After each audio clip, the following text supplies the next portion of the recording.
say that how can God create so many gays if he condemns homosexuality? There's a false presupposition there, and it's that God created you the way that you were born. That's not true. You and I, we were born selfish.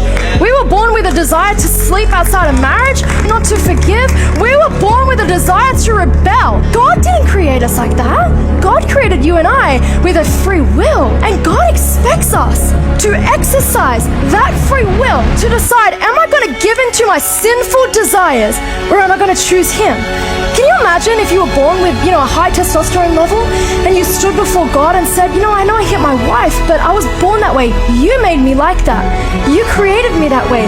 No, God would say, I expected you to call your body into submission, to make it a slave, and to decide I'm not giving into my sinful nature.